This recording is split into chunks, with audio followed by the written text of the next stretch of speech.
Bonjour Inès. Bonjour Bonjour. Inès Tire. Je voudrais que tu te présentes pour tous nos téléspectateurs, auditeurs, etc. parce que tu fais tellement de choses à la fois et je trouve que c'est merveilleux à 20 ans de faire tout ce que tu fais. Alors raconte-nous un petit peu. Déjà, je te remercie pour tout ça et merci de m'inviter, c'est un grand plaisir. Alors, je fais beaucoup de choses dans l'audiovisuel. Je suis réalisatrice indépendante. Je suis aussi monteuse, script doctor. J'écris aussi de mon côté, du coup.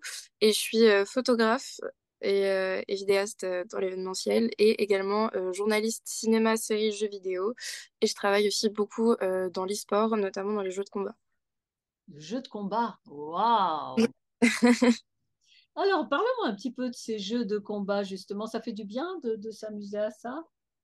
En fait, moi, ce qui m'impressionne avec les joueurs d'e-sport, c'est que c'est une gymnastique mentale qui est assez exceptionnelle. Et je sais que moi-même, il faudrait que j'y joue plus pour mieux pouvoir capter les émotions, en fait, avec mes images. Mais ce que je trouve beau, en fait, dans l'e-sport, c'est que il y a un partage d'émotions qui est tel et qui est incroyable. J'ai vécu mes premiers moments d'e-sport il y a quelques mois et c'était des moments extrêmement forts de partage exceptionnel. D'accord, avec les autres joueurs. Ouais, et même en fait tout le staff, ceux qui organisent les événements, etc. C'est en fait on a un moment où on est tous ensemble. D'accord. D'accord, d'accord. Écoute, moi, j'ai pas beaucoup d'expérience dans tout ça, mais je sais que Mm. quand mon fils était petit, on avait des jeux, mais c'était il y a un bout de temps déjà, tu vois. Et quand il est rentré de l'école, j'ai voulu voir ce que c'était. Je me demande si c'était pas Dragon Ball Z ou un truc comme ça. Et on se battait avec des boules de lumière et tout. C'était très rigolo. Mm. C'est vrai que ça faisait du bien de se défouler comme ça. Et puis à la fin, il était tout petit, hein, il avait, je sais pas, 8 9 ans. Et il me disait, excuse-moi pour tous les coups sur toutes les, les boules que je t'ai envoyées. On s'amusait bien en tout cas, c'était très rigolo. Ah, Voilà, les jeux Dragon Ball, c'est très populaire et c'est même dans la compétition, ça a quand même son importance encore aujourd'hui. On a ah ouais, Dragon Ball Fight, d'accord. ouais, qui est assez important et c'est ce jeu-là qui m'a fait vivre mes premiers grands moments d'émotion dans l'e-sport d'ailleurs. Donc, donc voilà. Et est-ce que tu penses que les gens qui jouent à ça sont plus disposés à faire un monde de paix parce qu'ils se sont défoulés justement dans ces jeux? Très honnêtement, ça dépend. Parce que, en fait, chaque communauté de jeu, en fait, en fonction du jeu, déjà, a sa propre mentalité, sa propre communauté. Et il y en a où il y a quand même plus de maturité émotionnelle que d'autres, soyons très honnêtes. Et aussi, enfin, ça dépend, c'est aussi très générationnel, les jeux, hein. Il y a des jeux, on va plus retrouver des gens qui ont la trentaine, d'autres, ils vont avoir 14 ans, les joueurs. Donc, c'est très différent. Je pense que oui, mais que ça dépend de chaque communauté, en fait. Ah oui, d'accord. En tout Ouais. cas, celle dans laquelle j'évolue, la communauté de jeux de combat, je trouve qu'il y a vraiment le côté communautaire de choses positives où moi je me suis sentie accueillie tout de suite. Et je sais qu'on me pousse énormément dans mon travail et amicalement aussi. Je me suis fait des amis exceptionnels dans ce milieu-là. Et je sais que moi, la communauté dans laquelle je suis, c'est quelque chose qui ouvre au partage justement et qui aide à la paix quand même. Oui, mais tu sais, quand il y a eu des émotions, des traumatismes et tout ça, je sais que ça se fixe dans le corps, dans les cellules, quand elles ne sont pas exprimées, ou si c'est de la colère, tu vois, ou des traumatismes courants Mm, oui. de toutes sortes. Et c'est sûr que taper dans un punching ball, ça peut faire du bien quelquefois, ou, ou avec des jeux vidéo peut-être aussi, je ne sais pas. Je Moi, sais- je sais que ça me fait du bien personnellement. Après, je suis pas du tout au niveau compétitif parce que le niveau, en fait, il y a beaucoup de joueurs qui parlent de se mettre dans un état mental, notamment Ah pour ouais. gagner. Il y en a beaucoup qui arrivent constamment à la troisième ou à la deuxième place dans des grosses compétitions mondiales, etc. Et j'en connais un qui dit souvent, je suis pas dans le bon état d'esprit et j'arrive pas à gagner parce que je suis pas dans le bon état d'esprit. Et du coup, il y a vraiment, quand je dis que c'est de la gymnastique mentale, c'est aussi une question d'état d'esprit et d'aise avec soi-même et avec la compétition à laquelle on va faire face. D'accord, d'accord. Mais ça te passionne en fait tout ça. Oui, très honnêtement, oui. Alors, est-ce que tu peux nous donner ta vision de la paix? Ce serait quoi un monde de paix? Je pense que ma première vision de la paix, c'est une paix avec soi-même, se sentir bien quand on est seul avec soi-même, faire des choses qui nous font du bien et se sentir au calme et en sécurité avec soi-même. Je pense que déjà c'est ça la paix et je sais que moi-même j'ai mis du temps à acquérir ça et à me sentir vraiment en sécurité seule et être bien seule. Et je sais que maintenant c'est quelque chose que j'adore, j'aime être avec moi-même. Et je pense que déjà la paix ça démarre par le rapport à soi. Mm. C'est vrai, c'est juste. Et qu'est-ce que tu ferais si tu avais une baguette magique pour que la paix soit sur cette terre? Faut que je réfléchisse un petit peu. Faut réfléchir un peu. Ça va paraître peut-être très pragmatique ce que je vais dire, mais faire en sorte que tout le monde puisse régler justement ses traumatismes et ses problèmes mentaux. Parce Ouais. que tellement, j'ai beaucoup travaillé sur le traumatisme intergénérationnel dans mes recherches pour du documentaire et pour moi-même. Et Voilà, voilà, Inda qui arrive. Très bien. On va la je me dire. dis, si je- Oui, oui, tu peux continuer. les traumatismes, ça se transmet.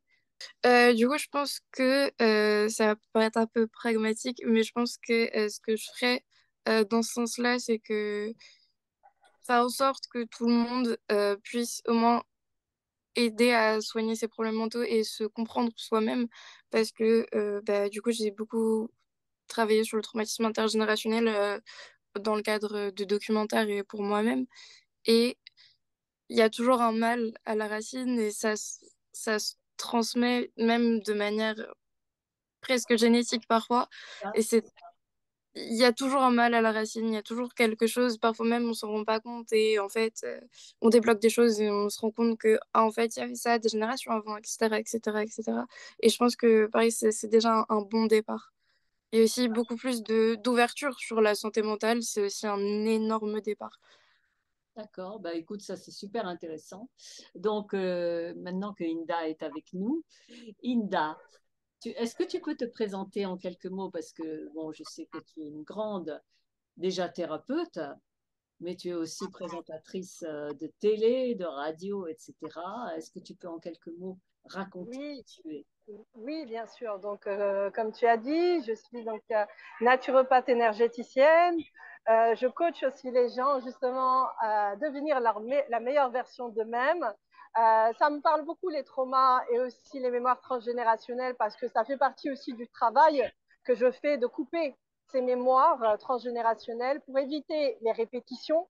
Bien sûr. Donc, que les enfants doivent répéter ce que les parents ont subi. Donc, ça, c'est important. Et je suis aussi présentatrice de l'émission Tout en couleur et interview sur RTV.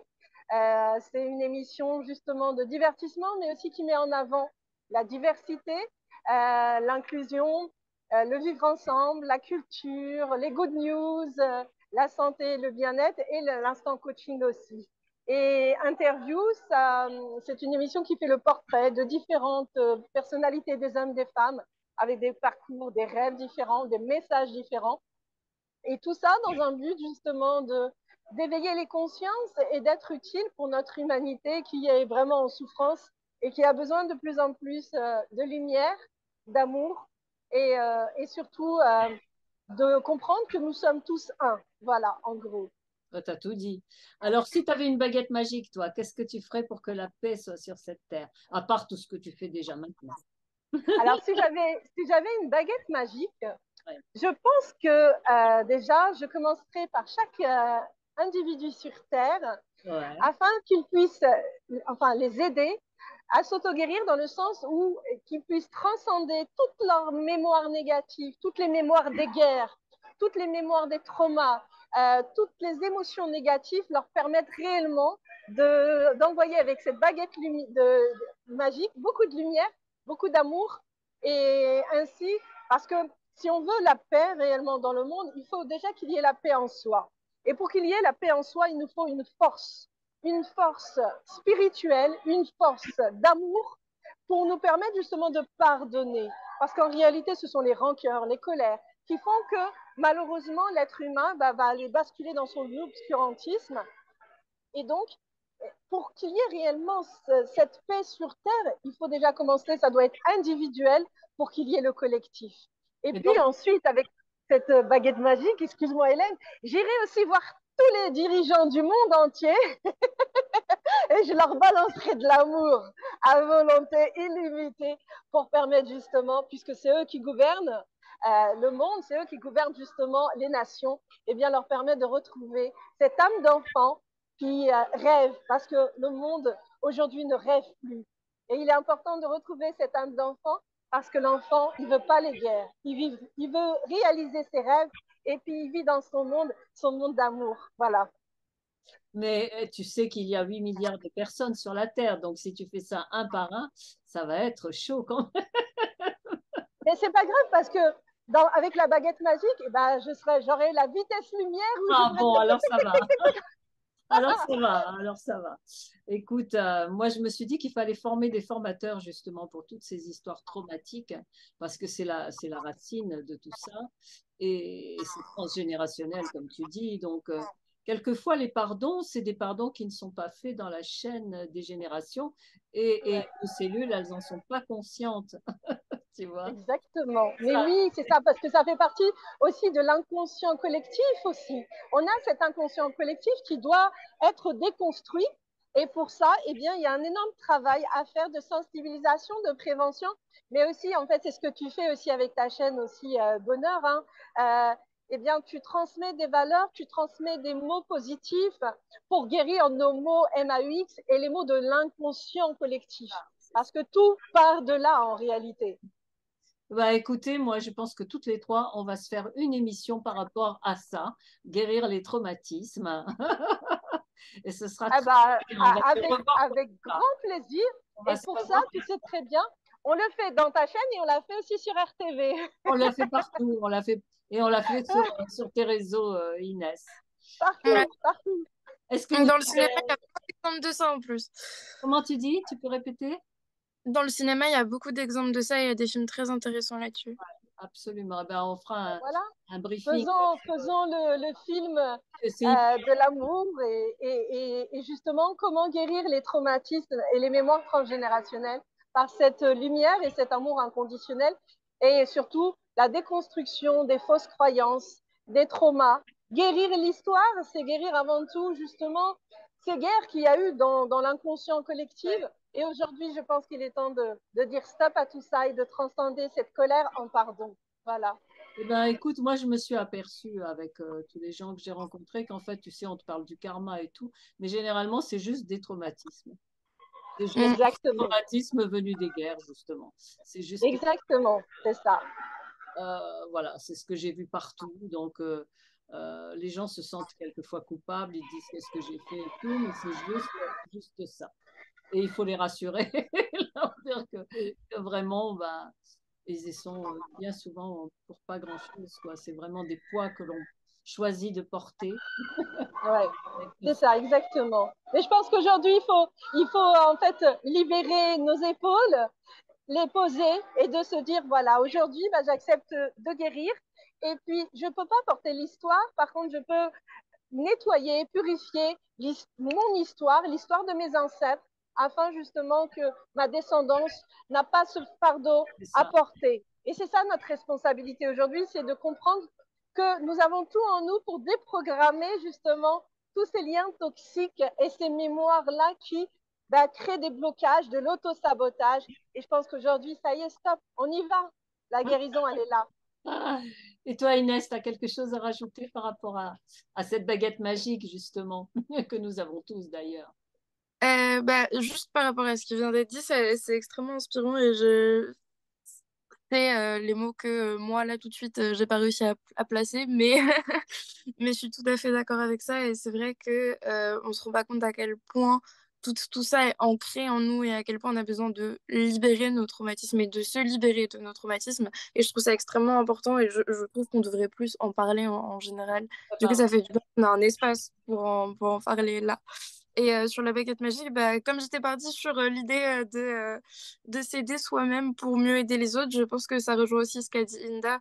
Parce que, encore une fois, pour avoir la paix entre nous, il faut qu'on ait une paix intérieure déjà. Et je trouve qu'il y a pas plus important que d'avoir la paix intérieure.